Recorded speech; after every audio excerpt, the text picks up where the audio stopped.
Bismillahirrahmanirrahim. Assalamualaikum warahmatullahi wabarakatuh. Puji dan syukur kita haturkan kehadirat Allah Subhanahu wa taala, dan tak lupa salawat serta salam selalu tercurahkan kepada junjungan Nabi besar Muhammad sallallahu alaihi wasallam. Baik, sebelumnya perkenalkan, saya atas nama Nursari. Di sini saya akan membahas mengenai uang dinar dan dirham. Nah, sebelum itu perlu kita ketahui bahwa dinar itu diartikan sebagai emas dan dirham itu artinya perak. Nah, pada masa sebelum datangnya Islam, uang dinar merupakan uang yang digunakan dalam transaksi perdagangan.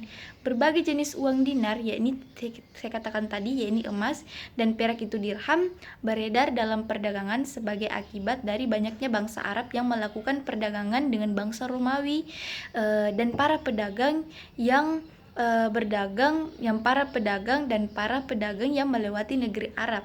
Nah, pada saat itu, kota Makkah menjadi pusat perdagangan dan pertukaran mata uang, sehingga banyak para pedagang dari berbagai negeri datang ke kota untuk bertemu dan melakukan transaksi perdagangan. Nah, secara bahasa dinar itu berasal dari kata denarius, yakni berasal dari Romawi Timur, dan dinar dan dirham berasal dari kata drachma, yakni berasal dari Persia. Nah, menurut hukum Islam, uang dinar yang dipergunakan adalah setara dengan 4,25 gram emas dan 22 karat dengan diameter 23 mm.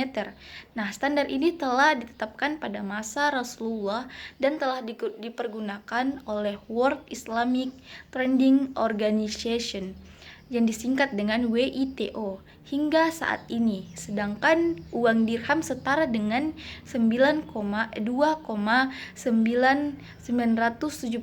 gram perak murni.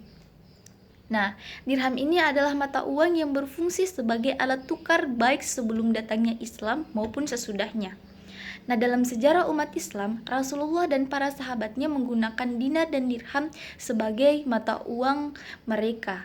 Nah, di samping sebagai alat tukar, dinar dan dirham juga dijadikan sebagai standar ukuran hukum-hukum syar'i pada masa kenabian.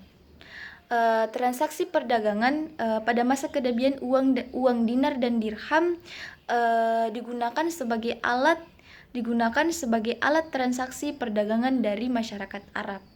Nah, masyarakat Arab Quraisy memiliki tradisi melakukan perjalanan dagang 2 kali dalam setahun, yaitu pada musim panas ke negeri Syam dan musim dingin ke negeri Yaman.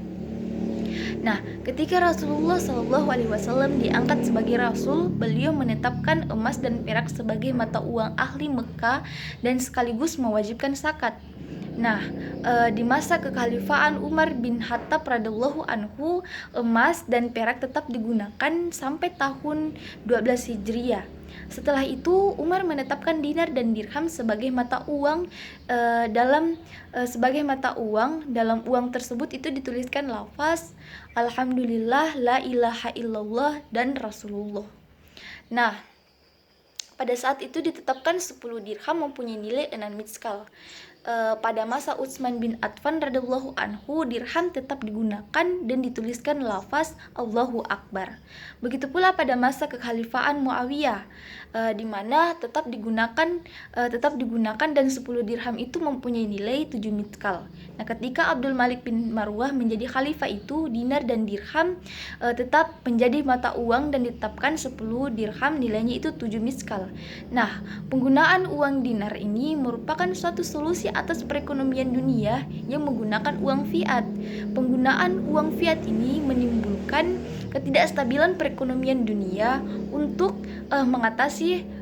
mengatasi hal itu dibutuhkan mata uang yang lebih stabil, yaitu dinar emas pada tahun 1250 Masehi atau 648 Hijriah. Nah, di negara Mesir, uang dinar yang dijadikan sebagai dasar moneter pernah dipengaruhi oleh penggunaan uang fulus, yaitu uang campuran dari kuningan dan tembaga.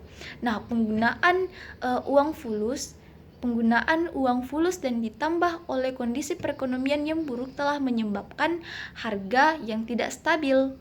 Penggunaan uang dinar dan uang domestik ini secara bersamaan akan menimbulkan terjadinya spekulasi nilai tukar antara uang kertas dan uang dinar yang pada akhirnya akan menyebabkan runtuhnya sistem uang dinar.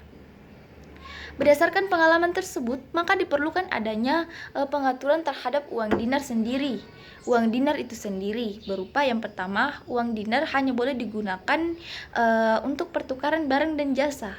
Kemudian nilai tukar dari uang dinar harus lebih tinggi dan nilai intrinsiknya itu harus lebih tinggi dari nilai intrinsiknya.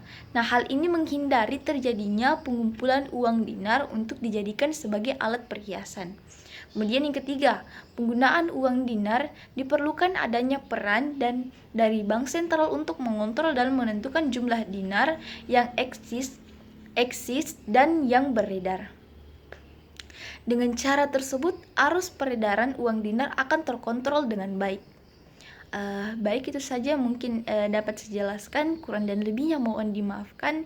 Saya akhiri dengan ucapan billahi taufiq wal hidayah. Wassalamualaikum warahmatullahi wabarakatuh.